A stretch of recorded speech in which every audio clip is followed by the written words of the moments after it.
Here we go. Hey everybody, welcome to the Mr. Movie Dr. Crave Entertainment Network show, our first ever full-length show. I'm Steve. And I'm Jay. And today we're going to be discussing films and TV shows, video games, and everything in between. On this episode, we're going to be covering the DC movies, mostly the DC Cinematic Universe films. And we're going to be talking about the just kind of our love of Batman and thoughts on Superman and going up to the Justice League. So, anyway. So tell me, Jake. As we're getting started, Steve, I guess we should ask, Steve, are you Batman or Superman? I think I'm both. My thoughts on Batman? Yeah. Like, what? I don't know. I've always liked Batman. He's probably Were you more of a DC? Were you more of a DC or Marvel fan? Like, who? I'd say DC. Okay. Growing up watching like the Batman and Superman animated shows, always really enjoyed those. And especially now, like with the, like the Arkham Asylum and like the Arkham games that Batman's had, I've really enjoyed those. Well, Playing those past couple years. Well, see, I guess I kind of like I wasn't a huge Batman fan. I've kind of become a little bit later, with Gotham, with the animated series, and of course, Smallville, just DC in general. I've been a pretty big fan of that. So I've appreciated DC.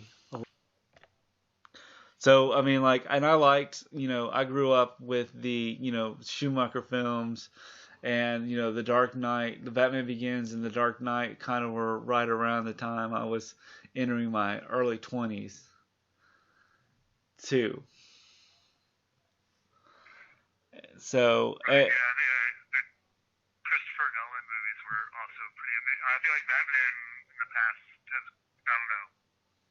Well, I mean, the voice. Awesome media that's come out with Batman is pretty amazing versus most other superheroes. I don't know if there's been. Well, the only one that I think somewhat like maybe Spider-Man and then like number of like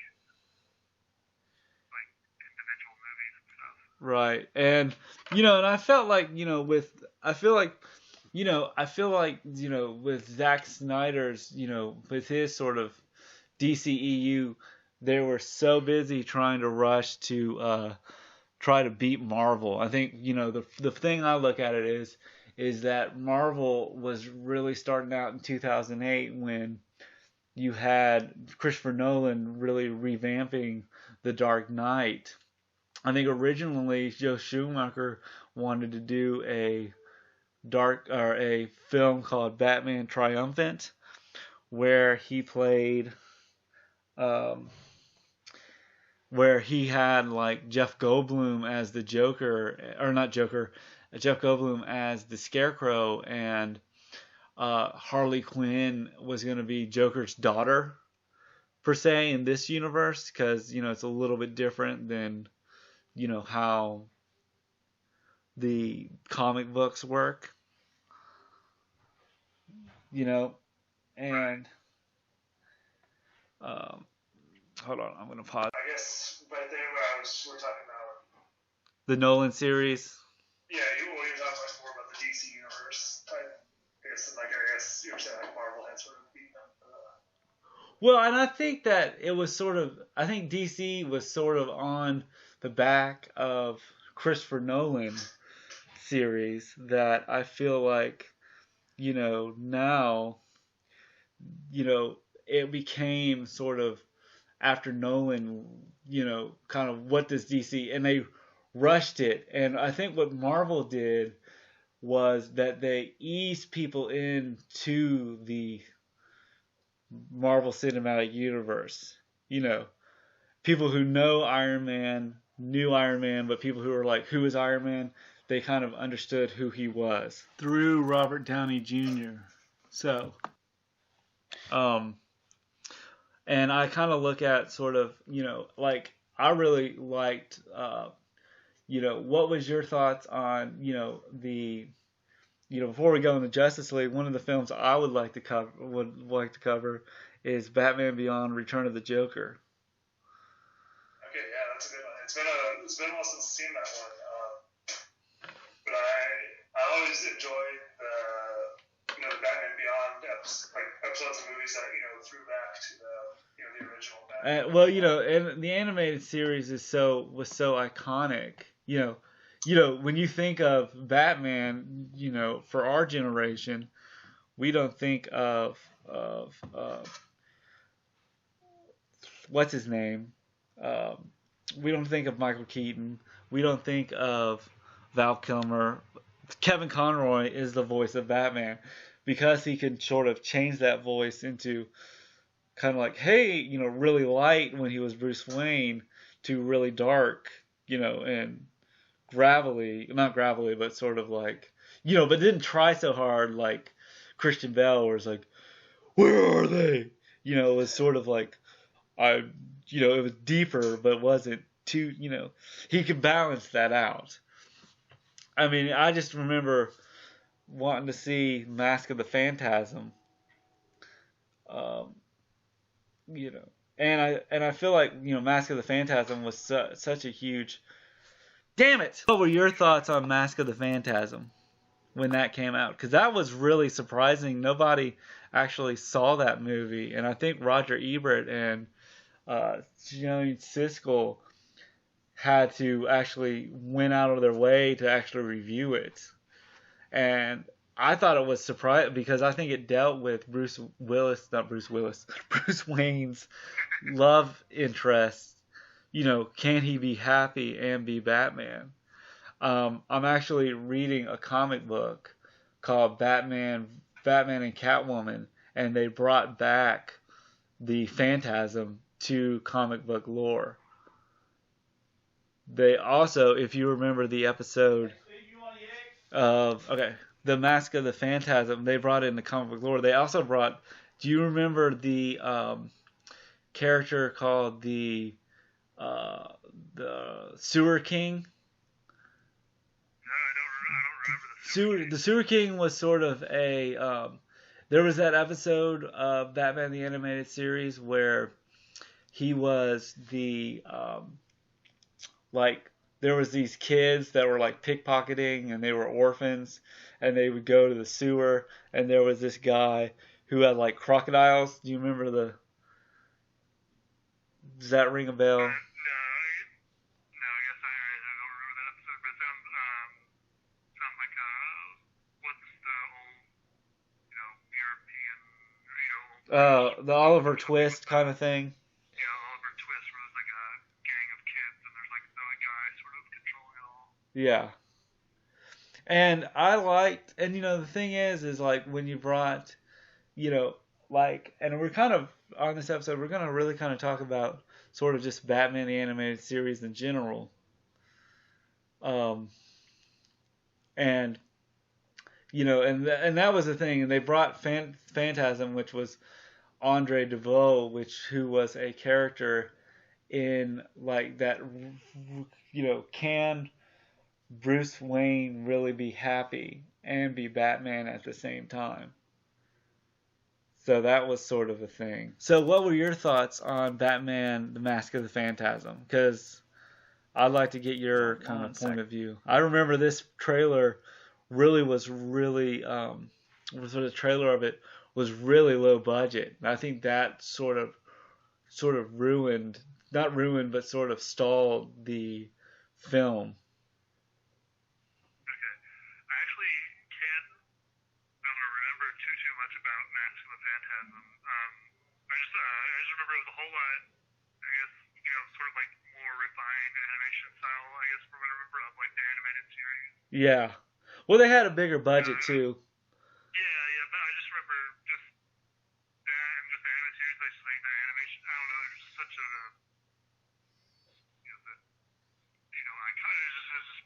Right. amazing to me. I just love the art style. Yeah, and I watched the and Phantasm really kind of worked, and then I think the question is after once you watch that movie and you get into the DC universe, I think Ben Affleck surprised a lot of people with Batman v Superman. You know, Right. um, and and I've watched. I got through about 4 seasons of Gotham, and then I just got so busy. And I like what they did in Gotham, where it was sort of, originally speaking, they pitched a Smallville like show where they would bring Gotham into Batman. Or not Gotham, but like Gotham was sort of like the young Bruce Wayne becoming Batman, and then they scratched that and ended up doing Smallville with that character, and so when they went back and did the Gotham TV series, they really kind of focused on Jim Gordon becoming commissioner, and sort of in the background, Bruce Wayne becoming Batman.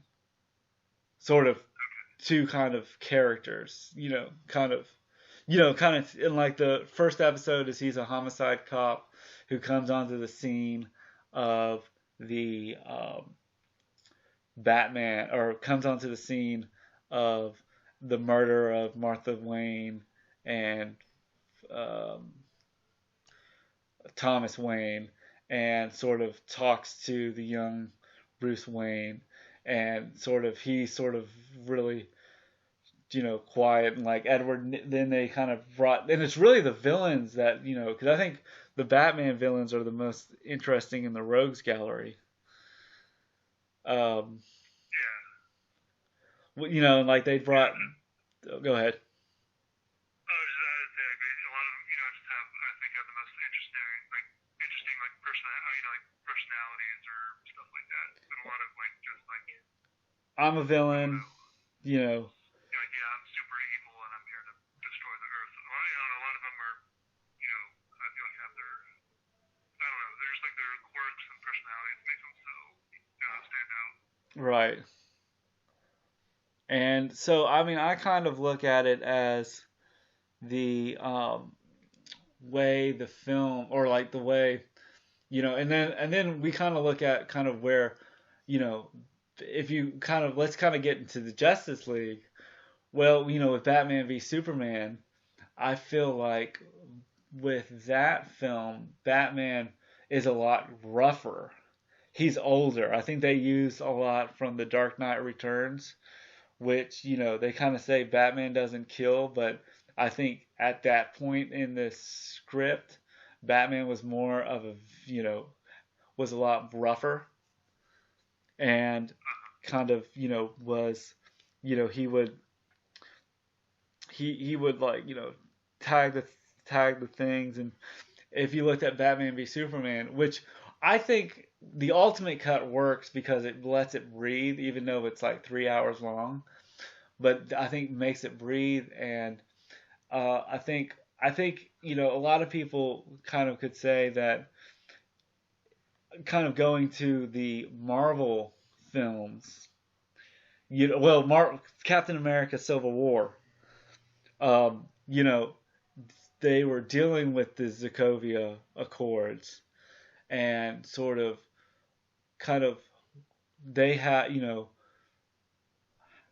this is, what Tony Stark says, we should be accountable um, for our, for what we've done wrong.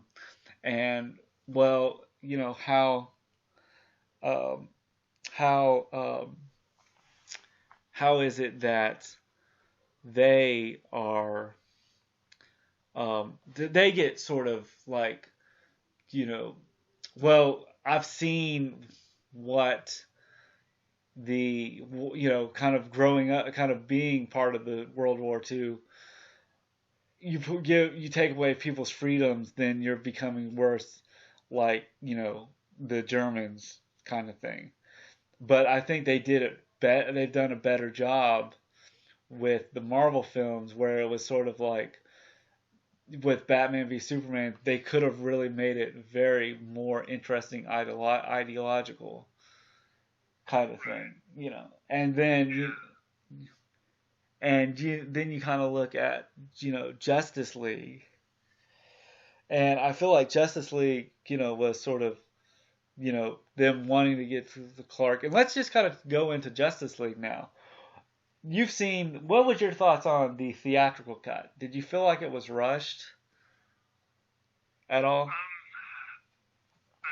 bit, just from it was sort of suffers from one of those, a lot of these superhero mashup, like, sort of like what happened with, Spider-Man 3. It was just, like, they introduced, they have too many characters introduced, they didn't have enough time to really, develop them much. Yeah, they kind of brought him in and was like, okay. And I think part of it they were racing to compete with Marvel. And I feel like what they could have done is really given Marvel, or given sort of, I think DC is learning from their mistakes, where they're giving it more time, for it to grow, and giving more creators, with like Aquaman. James Wan really gave it enough time to grow, and made it interesting to where it's like, okay, what do I know about Aquaman? I just know from Super Friends, and really made him kind of a bro.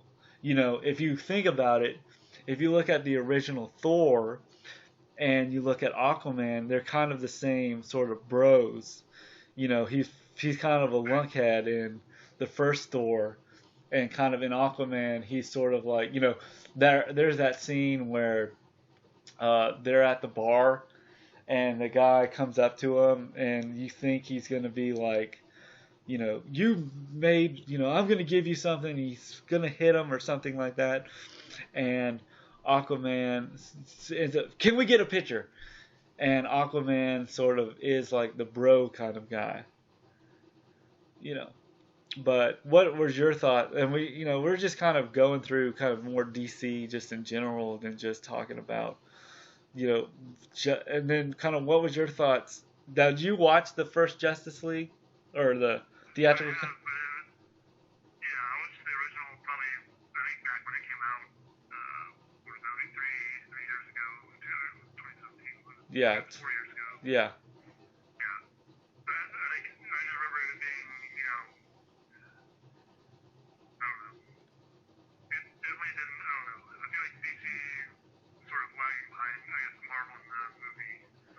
And I think DC just needs a time for it to. I think giving Justice League. I mean, you can't fault what Snyder. Snyder had a personal issue, and I think and Josh Whedon just basically tried his best. So behind the scenes, you can't really blame them for what happened. It wasn't like I think he tried to piece together the pieces, and you came out with a 2-hour movie, and you could see that it was rushed. And then when we watched the the theatrical cut, or the Snyder cut really took its time, and like they let scenes last longer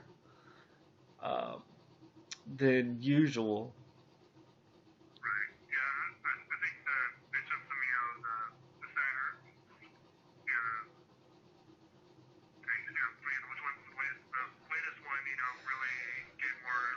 Right. Yeah, and Cyborg, I think, and Cyborg, I feel like was a more interesting character in this one, and I feel like Cyborg was so misused, and I feel like for me, who doesn't read up on every DC thing, it made Cyborg's character more compelling. Right. But yeah, choice because I feel like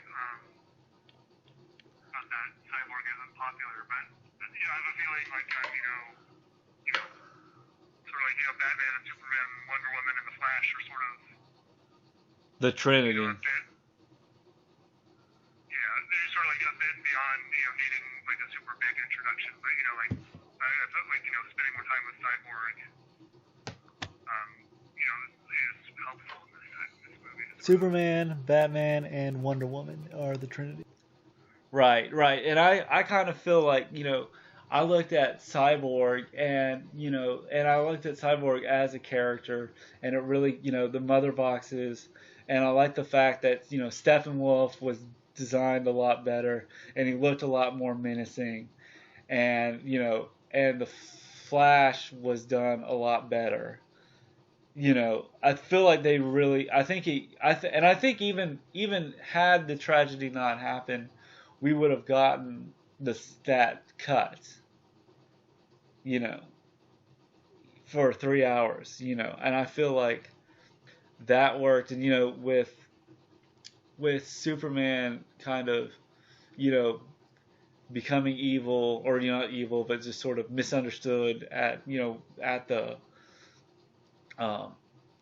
part in the Central Park kind of area kind of thing.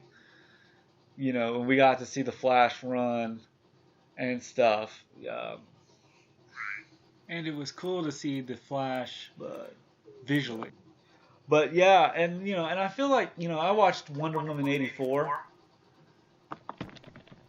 and what was your thoughts on it? I know that you kind of said, we talked about it for a while, and you said, are we getting too superhero fatigued?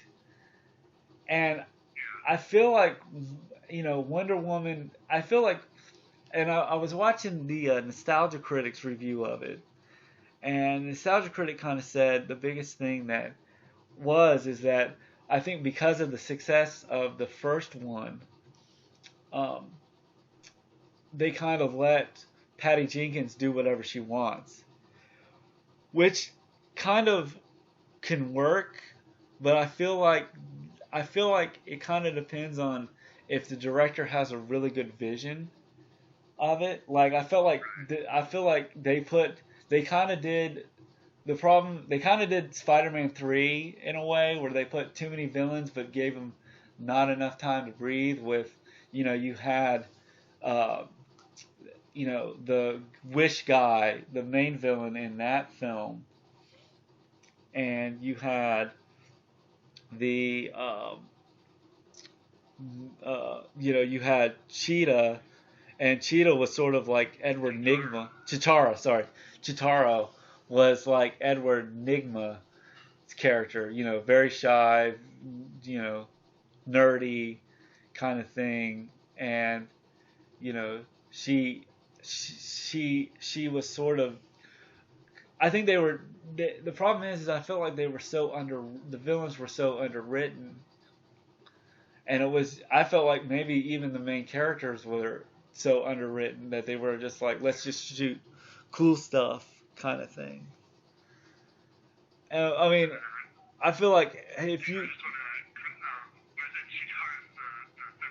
Thunder Guy, Cheetah, whatever, I can't remember the name.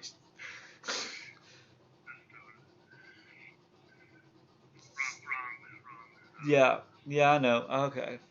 Thank you. Actually, the Wonder Woman 84 is the Wish film. I forget his name, but I think he is actually one of my. I liked his character. I liked his character. Did you? I just felt like he sort of like I thought he had a pretty good plan, but I feel like he wasn't menacing enough, and I think he is the voice of the Mandalorian. So I feel like he does really good work, and I just feel like I think it was just written underdeveloped, and I feel like they couldn't. I think when you have two villains, if you don't balance them out. And I think that's the problem with a lot of or just movies with more villains is that they don't give them enough time for them to sort of like if you looked at Spider-Man 3, I mean he just threw in Venom just because Marvel wanted to put him in there, because I feel like Sandman was more of a tragic character. But like I kind of said, I feel like the and I feel like and I like kind of I feel like what you had with the first Wonder Woman, she was so inspiring and empowering, and she was strong. She was a strong character, not just a woman. And I feel like she was a little bit. What was your thought on just Wonder Woman the character in '84? I really liked her. I mean, I liked her. I just felt like it was just sort of, like she was really good at just when the mall scene, and they really, I think the thing is they really splashed too much '80s on it, just like the movie It, They did too much '80s. I thought they should have just really gone into it even more so. Yeah. I mean, I feel like it did it justice, but I just feel like they could have done it just a tiny bit better. Yeah. I mean, say that for most. Yeah, I guess general feel like I agree. I don't think it was as good as the first one, but I don't know. But I think that's I mean, it was pretty decent, but it wasn't as I mean, compare, like, if you were to see these back to back with the original Wonder Woman, what movie would you want to, which one did you like better? Yeah, this is the first one. First one, yeah. This movie, Wonder Woman '84, had tons of super fun moments. Yeah, I do. I kind of can see that. I just feel like I'm trying to remember the whole where I can't remember the dead World War II pilot guy. Yeah. Or it's just sort of somewhat weird and confusing how he's took over someone's body. Right. Sort of the whole outfit montage scene was. Well, and I feel like, and I think Chris Pine and Gal Gadot just really have great chemistry. I think in both films. Right. All right. So sort of almost from a movie standpoint, don't know if he was super important to bring back, but I don't know. He was in some pretty fun moments. Yeah, I do, and but I feel like when we look at films such, I'm gonna kind of go into Shazam, and I feel like Shazam just had more fun than Wonder Woman '84. They kind of knew what you were getting at. What is it like to be 10 or be 15, 14, 13, and be a superhero? Be a middle school superhero. And I was so surprised when I saw Shazam. I know we're kind of skipping through the DC movies, but with Shazam, I was hoping that they would bring The Rock in as at the stinger of the as Black Adam. But they're going to bring Black Adam into his own movie, so that's okay. Yeah. But I also kind of I think the thing is after watching Smallville and knowing about going back to Justice League, Smallville, and kind of knowing about sort of Lex Luthor and Clark Kent, and I feel like that version of Lex Luthor is probably the best one. We get to know about him more. I mean, I haven't seen any of the animated movies, but that's what I like about it. Yeah, I guess DC stuff, like just the animated movies and shows are the real version, I guess, for me. Yeah. Like you're saying, like, you know, like with the Kevin Conroy, like his voice for Batman, and then Mark Hamill voice for Joker. Like those, like to me, like almost like that's the true. And they have so much good, you know, and I feel like, you know, with that, you know, but like, you know, Lex, you know, the thing is if you look at Smallville, you know, Lex, you know, it was always Lionel Luthor, you know, is sort of really the villain in Smallville up to a point. You know? So Jay, All right, did you pause watch it real. Smallville We're gonna pause at all? No, Or? I don't think I've ever seen an episode of Smallville actually. It's really interesting when they showed it, like their first like poster for Smallville was Clark Kent on a scarecrow with an S painted for Smallville High, and he's wearing like a necklace that's like kryptonite, and that got a lot of controversy because of a Jesus Christ allegory kind of thing. Okay.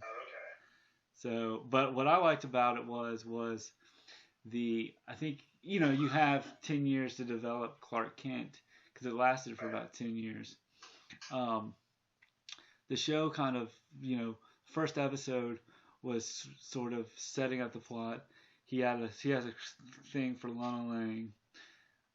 The first episode is Lex Luthor comes in from Metropolis and finds that his father started a fertilizing corporation, and he's just sort of given the keys to the company. And he basically, and Clark it's kind of Superman with teen angst and being a teenager, that kind of thing. And so like the first episode, I mean, there's a lot going on. Like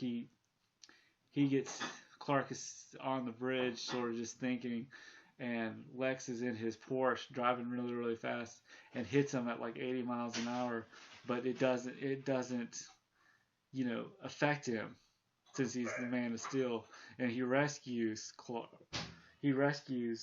Lex from the lake, and Jonathan Kent comes in, kind of says to him, you know, what were you doing down there? Who was the maniac that hit you? And he says, it was me, Lex Luthor. And he's like going, well, you need to drive more careful this time, kind of thing. And he basically goes through kind of, you know, he's given for his gratitude, given a Porsche or a car or truck, new truck, and Jonathan won't let him have it because of what the Luthors have done in the past, you know. And he shows him, he opens up a wood cutter, like a, you know, to cut like wood and make mulch kind of thing, and he puts his hands through it. Well, since we all know he's Superman, he hits his arm doesn't do it, you know, it only like cuts off his sleeve, and he says, you know, that car hit me at at 70 miles an hour or 100 miles an hour, and it didn't faze me. And, you know, kind of, it's that sort of am I a freak kind of thing. And so and then it kind of deals with this Whitney character, which is a guy, and he's dating Lana Lang, and Lana's the girl next door. And I think in the comics was Clark's first like girlfriend or first like love interest before Lois Lane. And so in the show, did he not know he had superpowers, so he got hit with a car? No. In the show, he has superpowers. He can run real fast, but they don't want him to show off his abilities.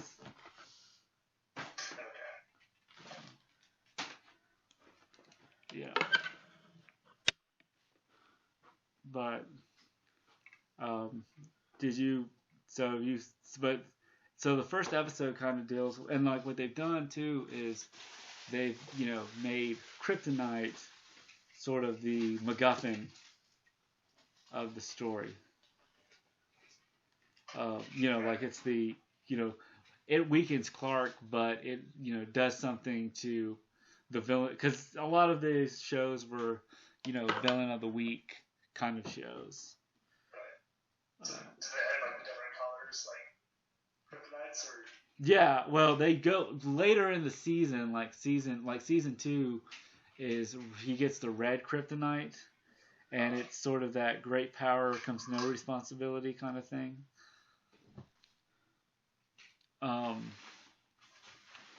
So that's kind of what I looked at with the Smallville, and I really like Lex's sort of character as Clark becomes the hero. Slowly, Lex becomes the villain, and Michael Rosenbaum does such a great job as a compelling Lex Luthor. That I don't think Jesse Eisenberg, going back to Justice League and Batman v Superman, didn't have any connection to. And Lex Luthor is a lot better in Smallville. But and did you watch any of the animated Superman shows? Yeah. What were your thoughts on it? Like those. Trying to remember. I remember I watched. I forget when those came out. I remember watching those as a kid, and I also remember like going back and watching like the like real. It was like 1950s, 1940s Superman cartoons. But did you ever watch the animated series with kind of combined with the Batman animated series? Yeah. Okay, so the voice of Superman. So here's the thing: the voice of Superman was the guy that played in the groom in Father of the Bride. And I found that out because he was in a Cancel Too Soon show called Puchinsky with the guy that played Raymond's dad from Everybody Loves Raymond, as a guy that gets murdered, or not murdered, but ends up dying and becoming a dog in the afterlife. And it only lasted one episode. Oh, it's kind of interesting when you kind of, I've been listening to these guys. Side note, I've been listening to these guys, and they've kind of made it easy for me to talk to the about, podcasting and stuff like that. But yeah, and I think, I think Lex is. I didn't really watch a lot of Superman. I've seen a couple on the Kids WB when that was out. Did you ever watch animated Justice League? Because I feel like that was some of my favorite. Like, I don't know. I still think that was my favorite. I've heard a lot of great things about it, and I think, is it on HBO Max? I'm not sure exactly, but because I know that DC had that DC Unlimited sort of streaming service, and then I think they kind of morphed into the HBO Max. HBO Max movies, or not movies, HBO Max streaming service. Oh, it is. Yeah, you're right. It is on HBO Max. So we might have to watch that and kind of catch up on Superman. But yeah, I've been watching. I kind of feel like I've gotten to know Superman a little bit better with Smallville. Like they bring like really the first season doesn't is the villain, the kryptonite is usually like the MacGuffin, and it's usually villain of the week kind of episodes, and not till season 2 where they give like they bring in red kryptonite, which if you know from the comics, with great power sort of lets him sort of do whatever he wants kind of thing. I think the episode was called Red. But it was really cool is they had an episode, and I can't remember the title of it, called where they brought Christopher Reeve back as like a guy that kind of knows a lot about Krypton and all these kinds of things, and he basically says that you were made for great. He kind of boosts him into becoming Superman. Okay. Does he also have the what is it? I think he has like a crystal to grow like his Fortress of Solitude. Is that? Yeah, but that doesn't. I think they take it in.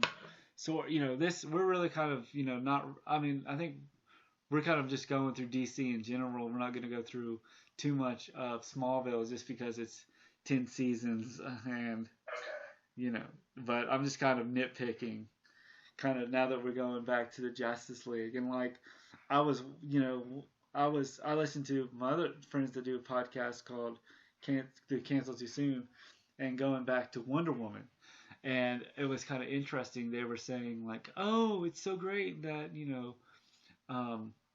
Gal Gadot's the first Wonder Woman we had since Linda Carter in the 70s, and he said no.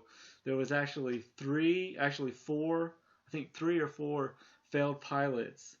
One that came out in like the 60s with the Batman, the Adam West Batman films or TV show, where it was like called Who's Afraid of Diana Prince, which was about sort of her as a secretary, and how she can like do she can't she only becomes Super Wonder Woman one time, or like something. It was more about Wonder Woman being sort of Wonder Woman sort of being like a secretary and having to kind of like one character says, so when are we going on a date, darling? And I think this was in the comics because it kind of reflected the comics in the 60s. And she said, when are we going on a date, darling? He says, when truth and justice prevail. So I mean, and then they had a 2011 David E. Kelly, who produced Ally McBeal, did a Wonder Woman show, and that lasted 1 season. So it was it's kind of interesting. They kind of had something before Linda Carter, and Wonder Woman sort of stood the test of time. I actually saw, now we're going to DC, is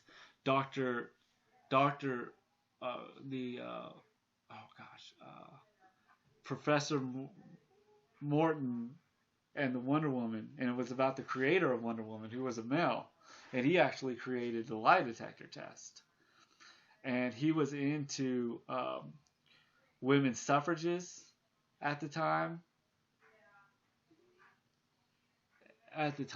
Where he was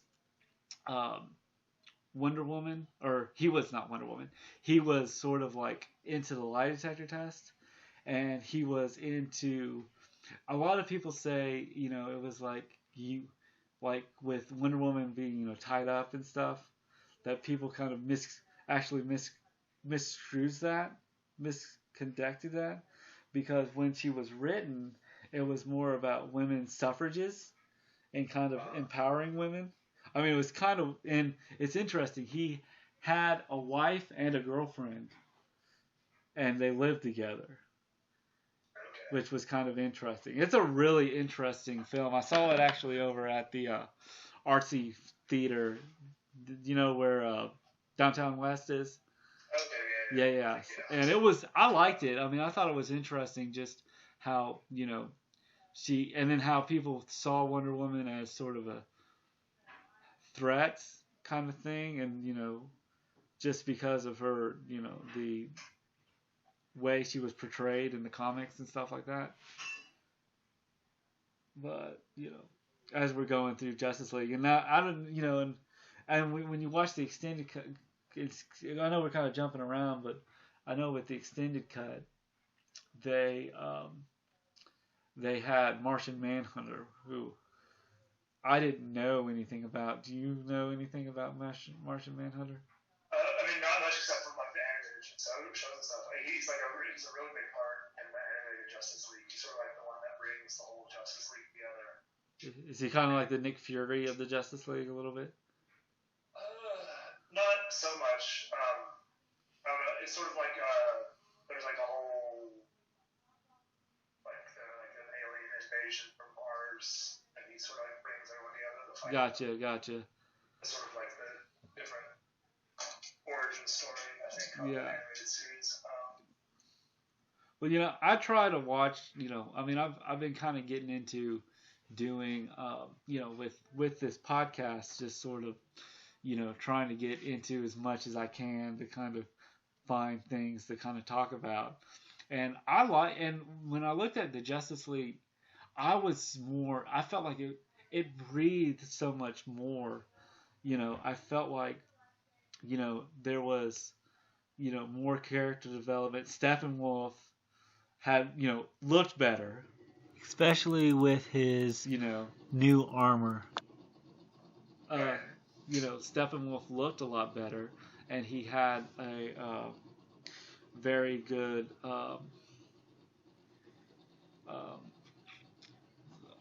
you know, that kind of thing. You know, it was done a lot better. It wasn't groggy, and you know him, and you know we got to see Darkseid, and okay, so they brought Darkseid into it, and Darkseid, they really did a good job. I think they were originally with the Justice League supposed to split it into two films. And did you think that the 4-hour cut felt like, I mean, they kind of took the 4-hour cut and really split it into, you know, parts, but they made the film continuing, you know.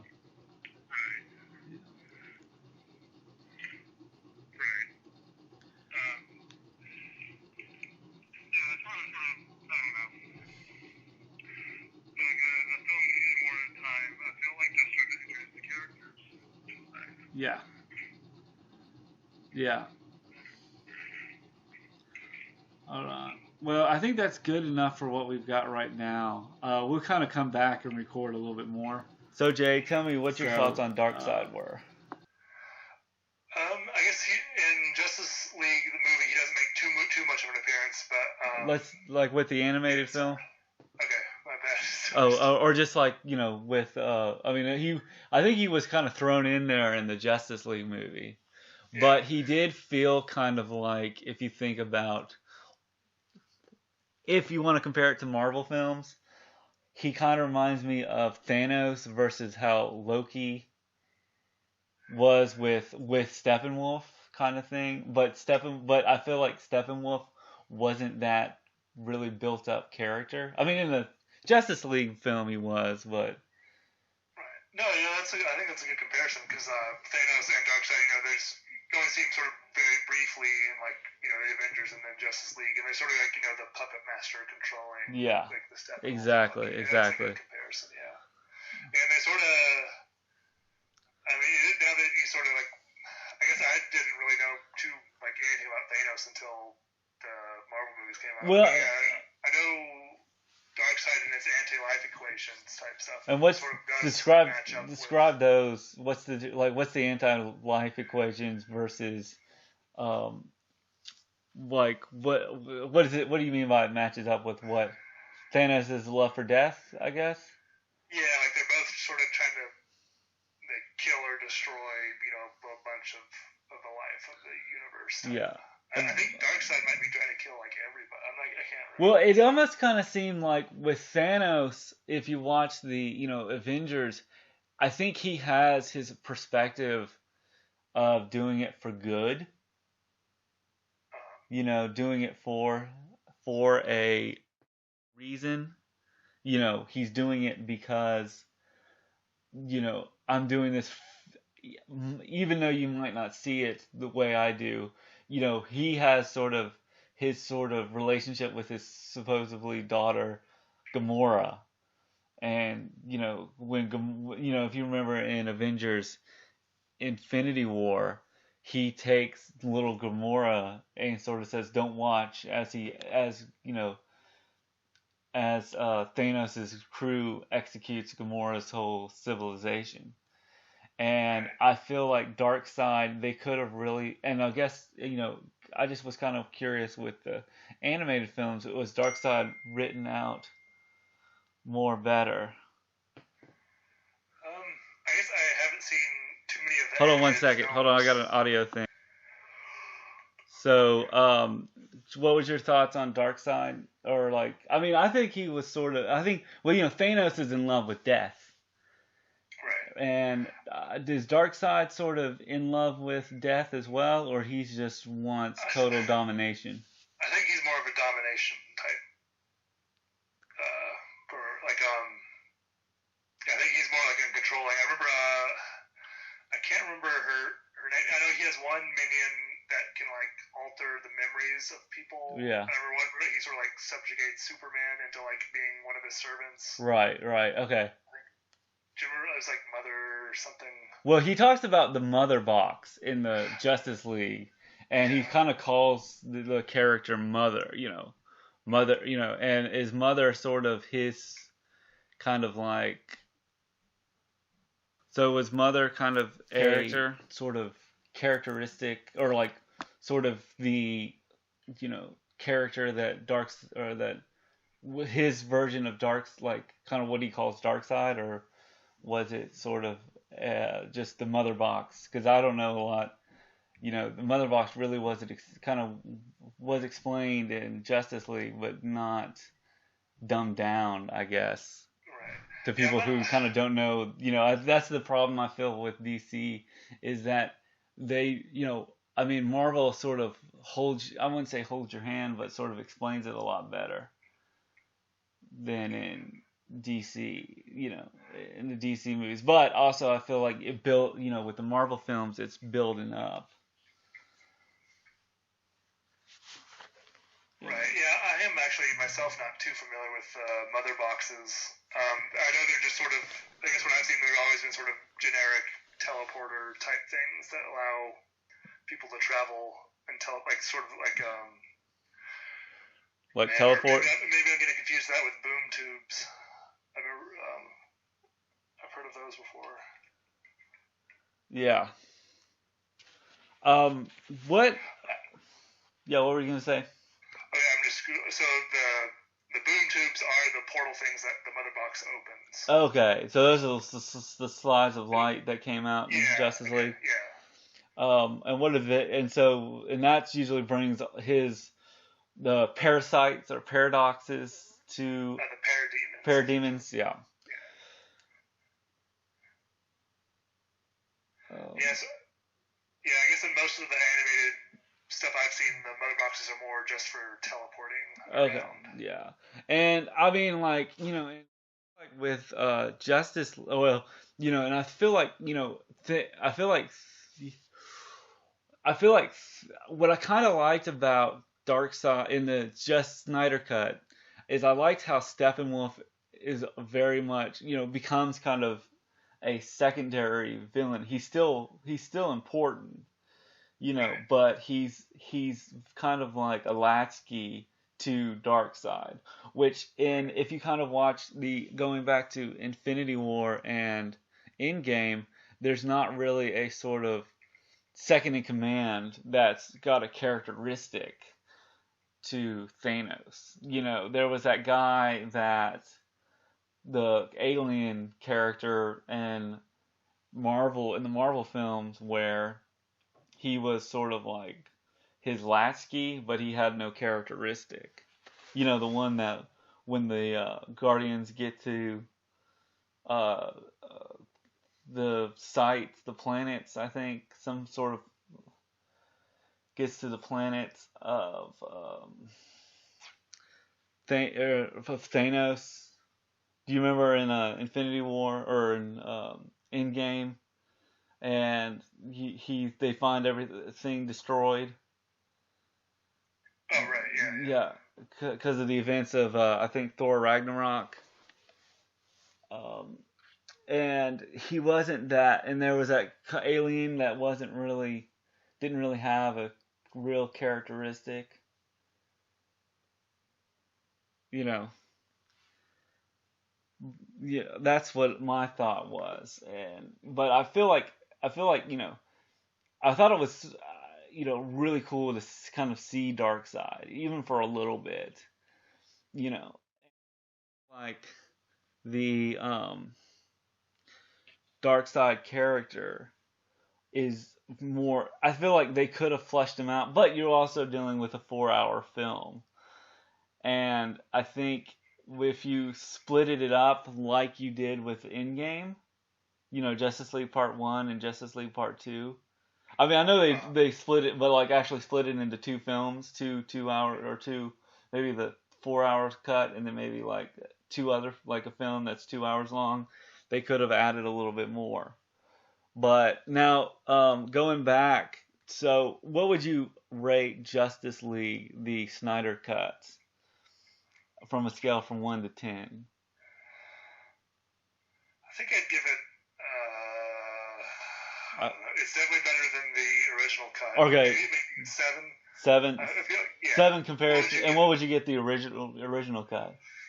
Ooh. I feel like the original cut I would give it a 5, and comparing the original cut, theatrical cut to the Snyder cut, I would give it a 5 to 9.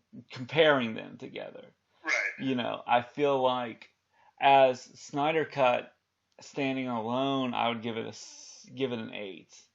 I mean, I feel like it worked great, but I feel like because they could have, split it. I liked how they split it into parts, but it felt a little bit kind of like you go, well, here's kind of like a lot of TV series do. It's like, here's plot A, here's plot B, here's plot C, here's what's going on in Themyscira, here's what's going on in Atlantis, here's what's going on in Metropolis, and here's what Batman and the Flash are doing. Jumps from one point to another, kind of thing. Right. And but I've also knew a little bit about going back to what you were talking about the Batman animated series, and kind of knowing about a little bit about the characters, the kind of knowing about, like, for me, had I not watched Smallville, I would be a lot more lost with Superman's background. But knowing something, watching Smallville has kind of helped, understand it. But I think the problem is there's so much to kind of, there's so many like multi-universes that you just have to feel like, really pay attention to all those. I think that's the only problem I have with a lot of these shows, both in Star Wars, both in DC, Marvel, and Star Wars, is that you feel like you got to like watch 6 or 7 things to understand everything, which I can understand that, but for a lot of times, it's like, I don't have time to watch, unless you're going to pay me. I don't have time to watch 600, things. Right. But, yeah, but, did you we're hitting about an hour now. Do you want to kind of talk about your thoughts on sort of the future of DC? What would you like to see as a future DC film? Kind of, I know that, what are your thoughts on The Rock being Black Adam as sort of the anti? I mean, I feel like, because I know that in the comics, Black Adam is sort of the Shazam's Lex Luthor. Right. But I feel like they're doing an individual film, because I thought that they would show The Rock at the end of Shazam for the kind of thing. But I guess I think it's a good fit. Because The Rock, is pretty good at playing, the action stuff, and I feel like a lot of these movies benefit from comedy. Yeah, and I think The Rock, I think he's got enough charm. He is sort of the, I feel like, there's not a lot, there's not real, the thing about a lot of films, and we'll talk about, this is my kind of perspective, is I feel like with the 90s or in the 80s and 90s, it was always you go see a Schwarzenegger movie. You don't really care about the plot. You go see a Stallone movie. You go see a Will Smith movie. And then I think right around when the Marvel MCU started and the comic book boom of the early 2000s, and even the Fast and the Furious films, I think now it's sort of based on franchises and properties. You go see the Lord of the Rings series. You go see the DC movies. And I kind of feel like do you feel like kind of with comic book films that you can't really, I mean, but I also feel like if you look at going to Marvel and Wolverine and Hugh Jackman making Wolverine, iconically, he is Wolverine. I mean, if they bring back, anybody for Wolverine, he's got a lot to live up to. And I think the thing is with Marvel or with DC, with Batman, I think there's so many versions. I think we've got enough versions that we can kind of go, here's what Adam West, here's Kevin Conroy's Batman, here's Adam West's Batman, Conroy's Batman, here's that kind of thing. But I kind of feel like with Superman, I mean, I watched Hollywoodland recently, which is about the George Reeves character. George Reeves, who played the original Superman in the 1940s and 1950s show. And the thing about it is he wanted to be cast in a lot of other like films, but he could never break the stereotype of being cast as Superman. And you kind of can see that with Adam West as Batman. But Adam West kind of rolled with it. But I look at it now is that a lot of these you look at somebody like Ryan Reynolds as Deadpool. He can play the Deadpool character, and he can play Ryan Reynolds in The Hitman's Bodyguard. He did a lot of action film, or not action films, but a lot of really dumb comedies. And Hugh Jackman he's done so well in, he owns Wolverine, but he's also been in The Greatest Showman. He's been in the Kate and Leopold. He's been in a lot of other stuff. So he's kind of, I think nowadays they give him enough parts to really kind of play with. And I look at sort of, you look at somebody, like Chris Evans. He's, and I think the other thing too is with Chris Evans, Ryan Reynolds, and some of these actors, look at how bad with like Fantastic Four the film was to and like kind of how he's kind of redeemed himself with Star Wars, or not Star Wars, with Captain America and stuff, and I feel like Mark Ruffalo, I know we're kind of more on DC, but we'll get a little bit into Marvel. What was your thoughts on the three Hulks? I haven't seen those in a while. Like, did you feel like because I feel like they brought something to it. I mean, with the Hulk, the Ang Lee's Hulk, which was stylish, but kind of, I think Ang Lee took the film and made it into a social drama, or like a character study, which works, but he can't literally take it as a comic book. And I feel like Edward Norton did so well, but what I liked what they did with, at the end of Hulk, he's in Brazil.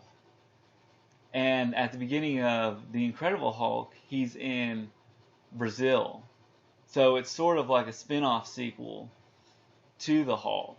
And then I think he had a falling out with Marvel, and Edward Norton did, and then ended up going into the oh gosh, what is it? Taking out, and Mark Ruffalo was brought in the Avengers. And I think Mark Ruffalo's done the best job. I think he had enough to do. With the Marvel Cinematic Universe, they really, each character has evolved. Right. That's what I kind of looked at, was each character kind of, they get, you look at Tony Stark as Iron Man, from the first one, and then kind of, it started with Tony and it ended with Tony, kind of thing. And, I felt like, he says that, and it kind of works if you think about it. I don't know, a lot of people probably have already noticed, at the end of Iron Man, first one, he's like, I am Iron Man. And everyone's like, oh my gosh, I can't believe he's Iron Man. And at the end of Avengers Endgame, Thanos says, I am inevitable. And then Iron Man, who's got the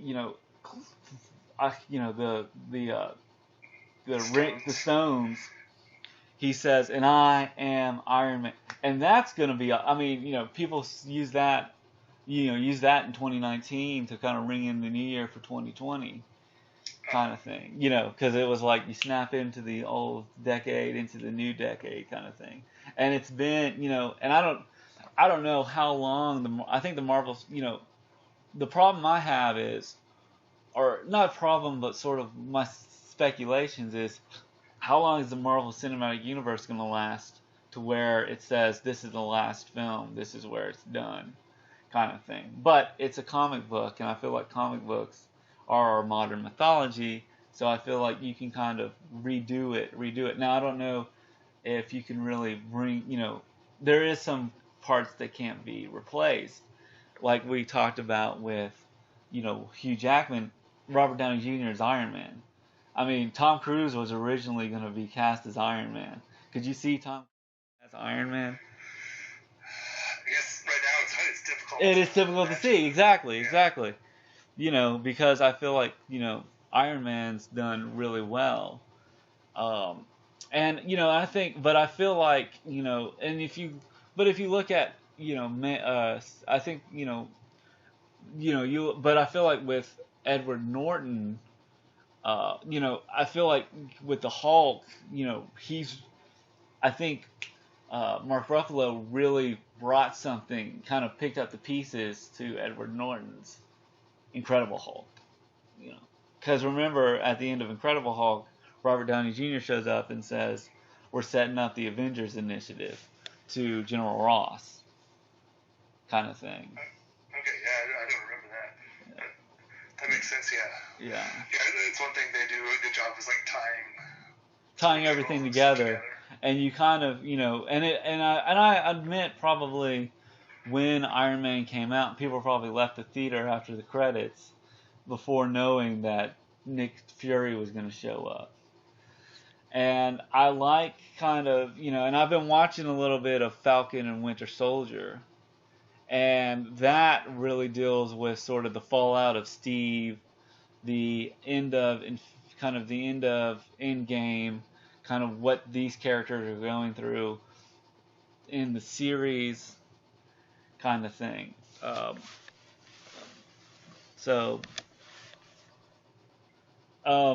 since this is we're more focused on DC, we've kind of thrown in a little bit of Marvel, kind of comic books, kind of thing. Let's kind of talk about kind of the DC, kind of we're running about 69 minutes right now. So do you want to kind of close it up, or? Yeah, we could do that. Or is there any more stuff you want to talk about? Because we could do another video on DC. Right. Yeah, I think I don't know. Maybe like eventually start a new more. So Jay, now that we've kind of discussed the DC universe, what was out of all? I know that you're a DC fan. What would you give the DC in all its glory? A, B, or C if you were grading it? We're talking about just like the live action. Just the live action films, the live action TV series. Oh man, even though like I love DC, I feel like their live action stuff on most of it has been sort of not the best. Do you think that they just aren't focused enough? Because I feel like, going back to Marvel, I feel like Marvel kind of knew where they were going.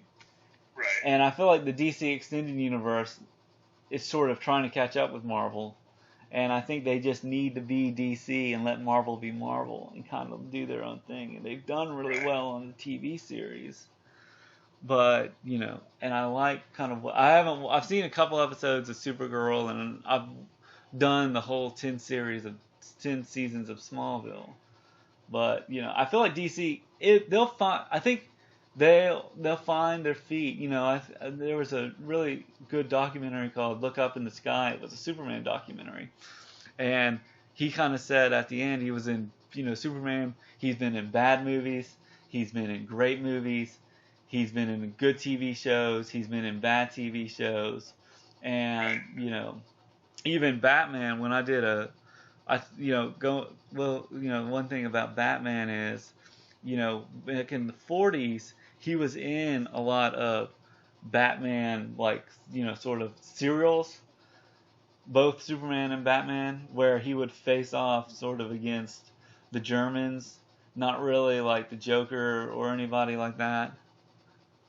But anyway. I think I remember seeing like he was even in like a Scooby-Doo. Yeah, he was in a couple Scooby-Doos too. But, you know, and I think Batman is always going to evolve, and I'm looking forward to seeing what Robert Pattinson does. I think a lot of people underestimate him, and I really think he's going to do good. I'm excited to see the Flash movie coming out with Michael Keaton and Ben Affleck as sort of both Batmans in the series. I think they want to get Dean Morgan, who was in The Walking Dead. He played Thomas Wayne in the Snyder Cut, or Justice League. So I'm kind of excited to see what they do next. And I think that, you know, what we could see in the future is going to be great. I mean, I just read there's talks that they want to do a Black Superman, which I'm okay with, but I feel like as long as I can understand if it's still Kal-El, but I think there's a Black Superman in the comic books they could kind of show off, and that could be their Black Panther in a way if they can really show it. But I don't know. I don't want to get too political or anything like that, but, you know, I'm kind of excited to see what they do, you know. And I'd like to see them bring Supergirl into the DCEU. And I think Josh Whedon was going to do that Batgirl thing, and I'm really kind of interested in that kind of thing to see where the future holds for DC. Well, that wraps it up. Thank you, Jay. We're going to wrap it up, and hopefully we'll have a DC extravaganza part 2, or just talk about Superman on our next video. Have fun. Bye.